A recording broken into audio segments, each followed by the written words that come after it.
मित्रांनो, बघता बघता 1 वर्ष संपून गेलं. आपण 10वीतून 11वीत आलो. अकॅडमीत प्रवेश घेतला. जेईची प्रिपरेशन करतोय, सीईटीची, नीटची प्रिपरेशन करतोय. पण हे वर्ष कुठून निघून गेलं कळालंच नाही. 90% 90% अशी मुलं आहेत, की ज्यांनी काहीही केलेलं नाहीये. माझ्या अनुभवातून मी तुम्हाला सांगतोय, की 11वी पूर्णपणे वेस्ट. तुम्ही जर YouTubeवर शोधाल ना, तुम्हाला असे व्हिडिओ दिसतील. 11th पूर्ण वेस्टेड, 11th पूर्णपणे बरबाद. हिंदीमध्ये व्हिडिओ आहेत बरं का, लक्षात घ्या. बरेचसे व्हिडिओ तुम्हाला भेटतील. मग आता करायचं काय? ठीक आहे, मला करायचा आहे अभ्यास.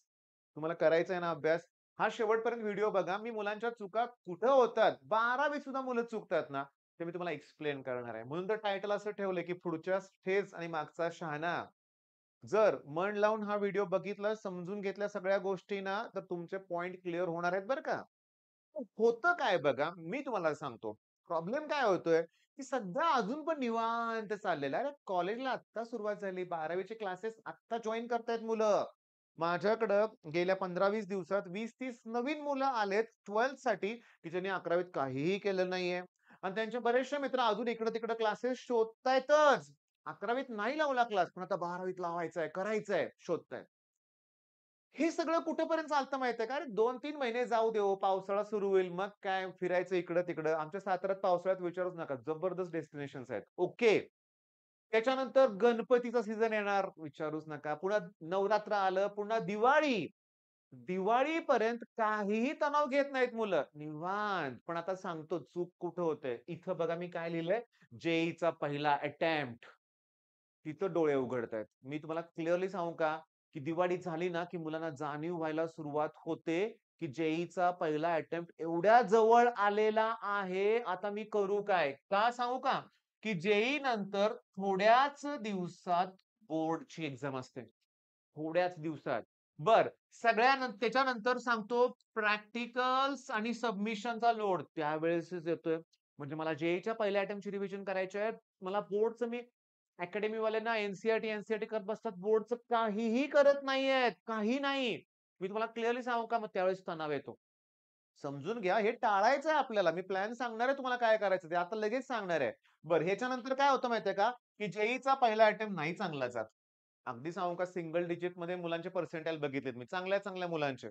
20, 30, 40 पर्सेंटाइल पर्यंत बघितलेत. इव्हन 95 पर्सेंटाइलची मुलं सुद्धा नाराज असतात. 96 वाले पण, कारण त्यांना माहिती आहे 96 ला एन-आय-टी तर काय मिळणार नाही. आय-आय-टी तर सोडून द्या म्हणूया आपण, त्याला ॲडव्हान्स आहे अजून. पण मेन पॉइंट काय, मग पुढं प्रॉब्लेम स्टार्ट होतो. मग बोर्डच्या एक्झामला टेन्शन येतंय, ते पेपर अवघड जातायत. मग त्याचा सगळा परिणाम असा होतोय, की पालक विचार करतात, मुलगा विचार करतो, राहू दे जेईई आता सीईटीकडे शिफ्ट होऊया. मी सांगतो, गेल्या 5 वर्षात हजारो मुलं मला अशी भेटलेली आहेत, की जे पुन्हा जेईई सोडून सीईटीकडे शिफ्ट झालेत लास्ट मोमेंटला. आणि मन लावून केलाय अभ्यास आणि 99 पर्यंत पोहोचलेत पर्सेंटाइल. पण त्यांचं एक वाक्य नेहमी असायचं, सुरुवातीपासूनच सीईटी करायला पाहिजे होतं. नाही होत, जाऊ दे म्हणूया आपण. वाटतं आपण जेईई क्रॅक करू. चुकीचं काही नाहीये. पण प्रॉपर मार्गदर्शन नाहीये. ओके. आणि सांगू का तुम्हाला क्लिअरली, की झालं तर आनंद आहे हो. पण तणाव घेतला एखादा मुलगा, तर अतिशय किती वाईट अवस्था बघितल्यात, मुलं डिप्रेशनमध्ये, तणावात जातात. मग आता यातनं बाहेर पडायचं कसं? पहिली गोष्ट म्हणजे तुम्हाला रोज अभ्यासाला प्रचंड वेळ काढावा लागणार आहे. करावं लागणार आहे. आणि मी तुम्हाला सांगतो, तुम्ही 12th स्टँडर्डचा सिलेबस हा दिवाळीपर्यंतच संपवायचा आहे ॲट एनी कॉस्ट. लक्षात घ्या. ॲट एनी कॉस्ट तुम्हाला पोर्शन दिवाळीपर्यंत संपवायचाच आहे 12th. दिवाळीनंतर मला असं वाटतंय 40 ते 45 दिवसाच्या गॅप नंतर जेईईचा पहिला अटेम्प्ट येईल बाळांनो. मग हे 40-45 दिवस तुम्हाला रिव्हिजनला राहतील. ओके. आणि त्याच्यानंतर जेईईच्या पहिल्या अटेम्प्ट नंतर पुन्हा 30-40 दिवस असतात बोर्डच्या एक्झामला. मग जेईईचा अटेम्प्ट झाल्यानंतर बोर्डची पण तुम्हाला तयारी करता येईल. बोर्ड नंतर पुन्हा 45 ते 50 दिवसांनी सीईटी असते. पण सीईटीची तयारी तर मी या 2 महिन्यातच केली ना दिवाळीनंतर. मी माझ्या ऑफलाईन क्लासमध्ये किंवा माझं ऑनलाईनमध्ये आपण सीईटीचं सगळं प्रोव्हाईड करतोय, जे-ई-ई नाही. तरी मी मुलांना टार्गेट दिलंय, की दिवाळीनंतर जो आपला जेईईचा पहिला अटेम्प्ट आहे ना, याची तयारी परफेक्ट करायचीच आहे आपण. त्याचं मॅथ्स करायचीच आहे बऱ्यापैकी, लक्षात घ्या. हां, सीईटीचीच तयारी करायची आहे. जेईईचा पेपर द्यायला आम्ही जाणार आहे, अटेम्प्ट देणार आहे. पण तयारी सीईटीचीच होणार आहे. म्हणजे सीईटीची तयारी इथं, पुन्हा बोर्डच्या एक्झाम नंतर, कोण आपल्याला रोखू शकणार आहे? कोणी रोखू शकणार नाहीये हे लक्षात घ्या. आता पहिला पॉइंट मी तुम्हाला एक्सप्लेन केलं. कुठला? की जेईच्या पहिल्या अटेम्प्टमध्ये येतो तणाव मुलांना. हां, तुमच्याकडे आता नसेल तणाव. एक काय म्हणूया, एक प्रकारची मरगळ असते सुरुवातीला, उदासीनता असते. आहे की अजून वेळ? कोणी सांगितले घाई करायला? नाही. प्रत्येक क्षणाला अभ्यास व्यवस्थित करायचा आहे, परफेक्ट करायचा आहे लक्षात घ्या. मग पहिला पॉइंट तुमच्या लक्षात आलाय. लास्ट मोमेंटला तणाव येतोय. मी तुम्हाला वर्षाच्या सुरुवातीला सांगतोय काय घडणार आहे ते. पण हे घडून द्यायचंच नसेल, तर आजपासून हा व्हिडिओ बघितल्यापासून अभ्यासाला सुरुवात करायचं आहे. ओके. Next point physics. भयंकर भीती आहे या विषयाची. विचारा की बोर्डची एक्झाम झाल्यानंतर मुलांना, यावर्षी ज्यांनी बोर्डची एक्झाम दिला विचारा ना, भयंकर पेपर अवघड गेलाय. खूप अवघड गेलाय. नव्हता पेपर अवघड. मी तुम्हाला हळू सगळं एक्सप्लेन करणार आहे. तो पेपर मी घेणार आहे तुमच्याकडून लक्षात घ्या. पेपर अवघड नव्हता, फक्त भीती मनात आहे पहिल्यापासून आणि हा फिजिक्स ना बोर्डच्या एक्झामला पहिला पेपर असतो फिजिक्सचा. तो अवघड गेला की केमिस्ट्री, मॅथ्स आणि सीईटीवर पण इफेक्ट होतो. होऊन द्यायचं नाहीये. मग काय केलं पाहिजे? मी तुम्हाला सांगतो क्लिअरली. व्यवस्थित लक्ष द्या. मी काय म्हणतोय ते. अ, आपल्या सह्याद्री ट्युटोरियल्स या चॅनलवर मी फिजिक्स न्यूमेरिकल बॅच लॉन्च करणार आहे. मी सध्या नुसतं तयार करून ठेवलेली आहे बॅच. पण त्याच्यावर तुम्हाला न्यूमेरिकल्स एकूण एक न्यूमेरिकल अरे आहेत किती टॉपिक? 16 टॉपिक. त्यातले सेमीकंडक्टर सोडून द्या 15 टॉपिक. ठीक आहे. प्रत्येक टॉपिक 20 न्यूमेरिकल एव्हरेजली म्हणूया आपण. 300च्या आसपास न्यूमेरिकल आहेत. ओके. 300-400 असतील म्हणूया आपण. मी तुम्हाला जर मी सगळे न्यूमेरिकल नुसतं सोडवून देणार नाहीये. व्यवस्थित त्याची कन्सेप्ट एक्सप्लेन करणार आहे. इतकं भारी होणार आहे ना लक्षात घ्या. इतकं ती बॅच एक्स्ट्राऑर्डिनरी ठरणार आहे. फिजिक्सचे न्यूमेरिकल केल्यानंतर सीईटीत मार्क मिळणार हो. 30-35 मार्क तर सीईटीत सोपेच प्रश्न असतात लक्षात घ्या. फार अवघड नसतात. तुम्हाला फॉर्म्युले आले की सगळं जमणार आहे. म्हणजे आता फिजिक्सची चूक मी तुम्हाला सांगतो. आपल्याला मुलांच्या चुका बघायच्या आहेत. करत काय बसतात माहितीये का? की डेरिव्हेशनचा सराव करतात. मी एक मुलगा बघितलाय माझ्याकडं बरं का. 4-4, 5-5 वेळा डेरिव्हेशन लिहून काढणार रूमवर जाऊन. मी करून देत नव्हतो ना क्लासमध्ये. पण एकच डेरिव्हेशन 10 वेळा लिहीत बसायचं. अरे नाही तो अभ्यास चुकीचे आहे. न्यूमेरिकलच आले पाहिजेत लक्षात घ्या.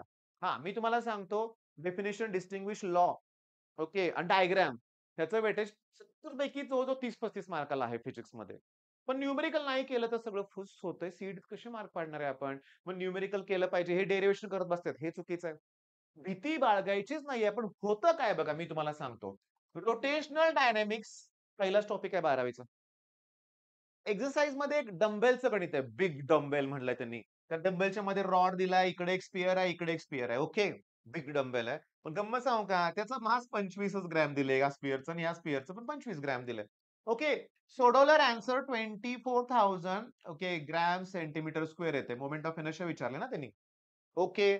मग मी हे माझ्या बॅचमध्ये दिलेलं होतं. बिग डंबेलचं गणित एक्सप्लेन केलं आणि टेस्टमध्ये पण दिलं होतं.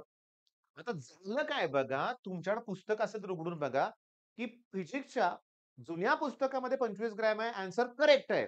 पण काही पुस्तकामध्ये त्याच गणितामध्ये या स्फिअरचं मास 50 ग्रॅम दिलंय, पण आन्सर परत 24च छापलंय. म्हणजे ही आहे प्रिंटिंग मिस्टेक. पण मुलांनी काय केलं, डंबेल दिसलं की स्वतःहून गिव्हन डाटा लिहून टाकलं, 25 ग्रॅमनं सोडवलं. आन्सर हे लिहिलंय. येईल का बरोबर? नाही. बरं काही मुलांनी काय केलं, की डंबेलचं मास टाकलं की स्क्वेअरचं 50 ग्रॅम. पण उत्तर आणलं 24,000. ही चूक होते. 10वी पर्यंत हेच केलंय. न्यूमेरिकल तेवढेच करायचे आणि तेच परीक्षेत आले पाहिजेत. नाही. तुम्ही थिंकिंग केलं पाहिजे. आता माझा एक प्रश्न आहे तुम्हाला, मी सांगतो. तर रोटेशनल डायनामिक्स जेव्हा माझ्या इथं कंप्लीट झाला, मी त्यांना सांगितलं आपल्याला 450 प्लस एमसीक्यू सॉल्व्ह करायचे. किती दिवस लागतील? काय किंवा आज किती एमसीक्यू सॉल्व्ह कराल? तर एक मुलगा म्हणला 20 करेन, 30 करेन, 40. एक मुलगा म्हणला 100 करेन. नाही. मी म्हटलं आज सगळं व्हायला पाहिजे. सगळ्यांचे चेहरे असे झाले होते ना, "सर कसं शक्य आहे? एवढं होईल हो थोडं 450 एका दिवसात." तर मी त्यांना समजावून काय सांगितलं तुम्हाला सांगतोय लक्ष द्या. मी म्हटलं, "अरे हेच तर चुकतंय आपलं, की मी 400 एमसीक्यू सॉल्व्ह केलेत. 400-500 सॉल्व्ह केलेत एमसीक्यूज, पी-वाय-क्यूज. येऊ दे त्यातलं कुठलं पण मी सोडून दाखवतो." नाही. तुम्ही कन्सेप्ट करा. तुम्ही समजून घ्या. आता हे जे मी रॉड डंबेल काढला होता ना, त्यात स्पिअर होता की नाही? मग मी तुम्हाला जर अशी अरेंजमेंट दिली, की इथे एक स्पिअर आहे, इथे एक स्पिअर आहे, इथे एक स्पिअर आहे, ॲक्सिस असा पास होतोय. त्याची मोमेंट ऑफ इनर्शिया काढा. तर ह्याच्या डायमीटरमधून जातोय 2/5 mr². ह्याचा टॅन्जंट आहे. मग पॅरलल ॲक्सिस थेरम वापरून करा. आज पी-वाय-क्यूचं बुक काढा. तुम्हाला हा प्रश्न किती वेळा दिसेल. पण मी काय म्हणतोय, वाढवू दे की अजून एक स्पिअर. 4 स्पिअर झाले. तुमच्या लक्षात आलं मी काय सांगतोय ते? की तुम्हाला ना कन्सेप्ट करून हे 10,000 प्रश्न मी सोडवलेत, काही उपयोग नाहीये. पुढे दुसऱ्या नवीन गणितात तुम्हाला वापरता येते का कन्सेप्ट? हे महत्वाचे आहे. त्यामुळे फिजिक्सच्या बाबतीत सांगतो, पहिल्यापासून टॉपिकचे आपण फॉर्म्युले व्यवस्थित केले पाहिजेत. मी तुम्हाला सांगतो. ती चूक करणार नाही आपण. ओके. बरं आता बॅकलॉग. मी तुम्हाला सांगतो.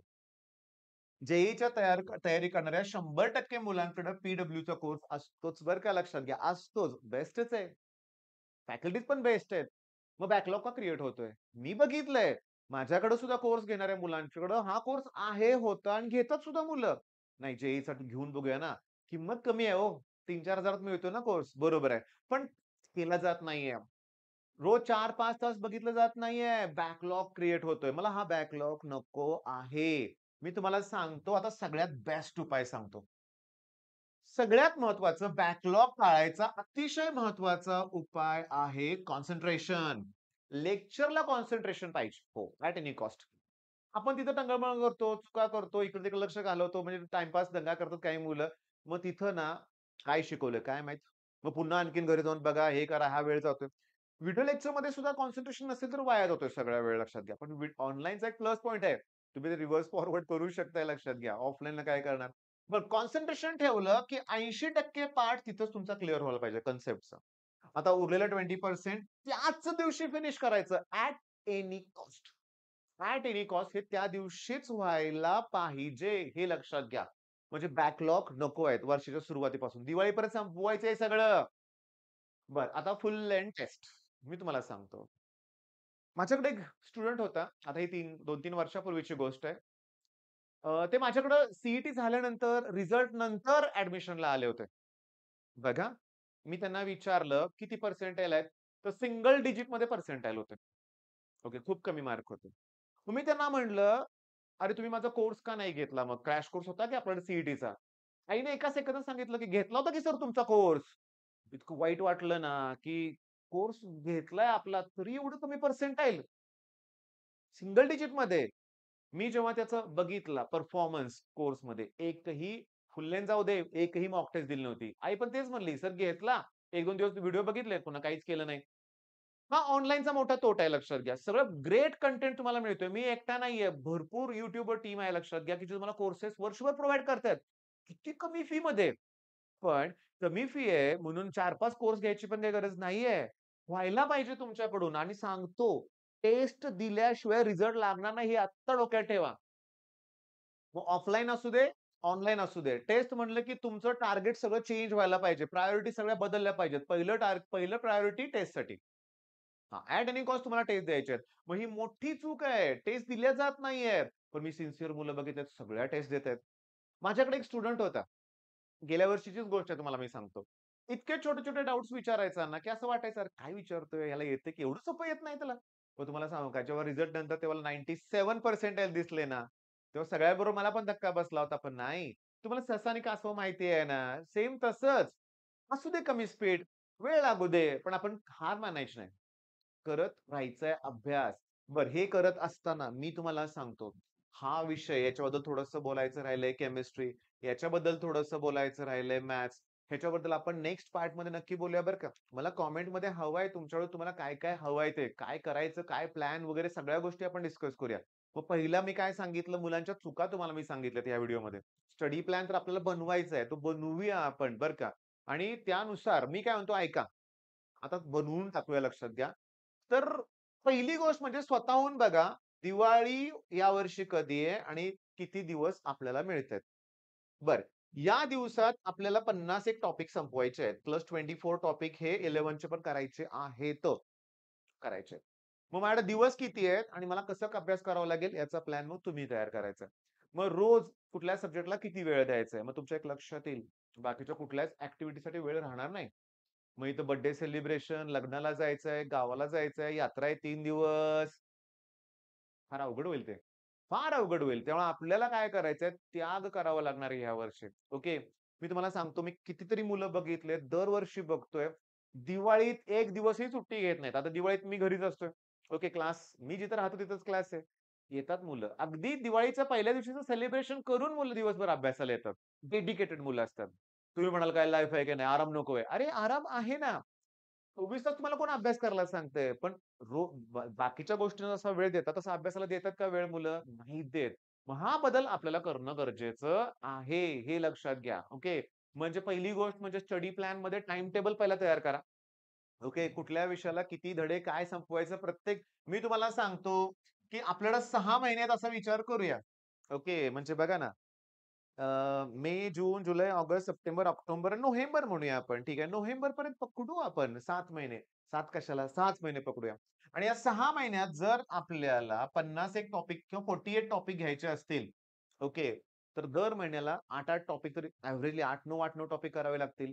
करावे लागतील. ओके. मग मी तुम्हाला सांगतो 10 टॉपिकचं टार्गेट ठेवूया. मग 3 दिवसाला 1 टॉपिक फिनिश करायचा आहे. काही अवघड नाहीये. होऊ शकतं. 3 दिवसाला 1 टॉपिक करायचा आहे आणि हे करत असताना मी क्लिअरली सांगतो, फिजिक्सचे फॉर्म्युले, केमिस्ट्रीच्या रिएक्शन्स, रिएजंट, कॅटलिस्ट या सगळ्या गोष्टी परफेक्ट करा. आणि एक लक्षात ठेवा, कन्सेप्ट ती व्यवस्थित क्लिअर करायची. तर केमिस्ट्रीमध्ये सांगतो तुम्हाला 30 ते 35 प्रश्न हे एकदम ईझी असतात. बघितल्या-बघितल्या उत्तर कळतं. पण तो अभ्यास अगोदर व्हायला पाहिजे. सॉलिड स्टेटचं क्लासिफिकेशन करा. मी तुम्हाला सांगतो क्रिस्टलाईन सॉलिडचं क्लासिफिकेशन मॉलिक्युलर सॉलिड आहेत, कोव्हॅलंट नेटवर्क सॉलिड आहेत, त्याच्यानंतर मेटॅलिक क्रिस्टल्स आहेत लक्षात घ्या आणि मॉलिक्युलर सॉलिड्स. म्हणजे मॉलिक्युलरमध्ये H2O आहे का? आहे. त्यात इंटरमॉलिक्युलर हायड्रोजन बॉन्डिंग असतं. मॉलिक्युलरमध्ये आणखीन कोण आहे? H2 आहे, CH4 आहे, मिथेन पण आहे, ऑक्सिजन आहे. मी तुम्हाला सांगतो हे सगळे गॅसियस आहेत. पण ते सॉलिडमध्ये कन्व्हर्ट होऊ शकतात ना. Solution topic, type of solution लगेच सांगता आलं पाहिजे. ते येतायत प्रश्न सी-ई-टीमध्ये. म्हणजे असे बारीक-सारीक पॉइंट आता क्लिअर करत जावा. म्हणजे लास्ट मोमेंटला त्याच्यावरचा लोड येणार नाही आणि रिव्हिजनला वेळ मिळेल. पहिला व्हिडिओ आहे हा. असे व्हिडिओ येत राहणार आहेत. चॅनलला सबस्क्राईब करा. मित्रांबरोबर व्हिडिओ नक्की शेअर करा. All the best.